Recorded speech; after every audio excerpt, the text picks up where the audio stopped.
इस वक्त की बड़ी खबर गुजरात के वडोदरा से सामने आ रही है, जहां महज एक मामूली बात ने ऐसा तूल पकड़ लिया कि दो गुटों के बीच लाठी डंडे और हथियार चल गए। देखते ही देखते पूरा इलाका जंग के मैदान में तब्दील हो गया।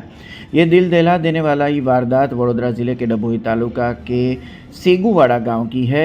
मिली जानकारी के मुताबिक गांव में एक मकान का निर्माण कार्य चल रहा था। इसी दौरान मकान निर्माण पर पानी छिड़कने जैसी मामूली और छोटी सी बात को लेकर दो पड़ोसी आपस में भीड़ पड़े। बातचीत से शुरू हुआ यह विवाद देखते ही देखते इतना उग्र हो गया कि दोनों पक्षों में लोग आमने सामने आ गए और दोनों गुटों के बीच धारदार हथियारों के साथ जानलेवा हमला शुरू हो गया।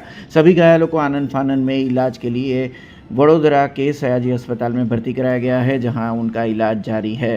पुलिस ने सूझबूझ को काम लेते हुए फिलहाल स्थिति पर पूरी तरह काबू पा लिया है और गांव में शांति व्यवस्था बनाए रखने के लिए पुलिस बल तैनात कर दिया गया है। पुलिस ने मामला दर्ज कर आगे की कानूनी कार्यवाही शुरू कर दी है।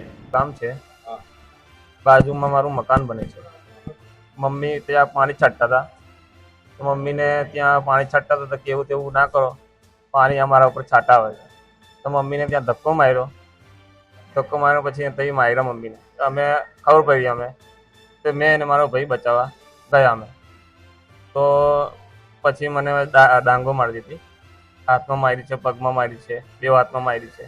સેગુવાળાની અંદર જે બનાવ છે આ લોકોનું વરસાદી પાણી માટે પહેલાં પણ કમ્પ્લેન કરી હતી પોલીસ સ્ટેશનમાં, એ છતાં પણ પોલીસ કમ્પ્લેનમાં એમને ના પાડી હતી તો પણ આ લોકો મગજમારી કરતા હતા અને એના ઘરનું પાણી બધું અમારા કોઠી થઈને ઘરની અંદર આવે છે। તો આજે સવારે મારી મિસિસે ખાલી એમને એવું કહેવા ગયા કે આ પાણી આવે છે તું પેલી બાજુ ના એનાથી એ લોકો ઉપસાઈને ગારાગારી કરી અને એના બધા રિશ્તેદારો જ્યાં છે એ લોકોને બોલાવી અને બાપ બેટા પર ને જીવલેણ હુમલો કર્યો છે। આ મારી વાઈફ છે એના પર બી હુમલો કરવાની કોશિશ કરી હતી આ લોકો।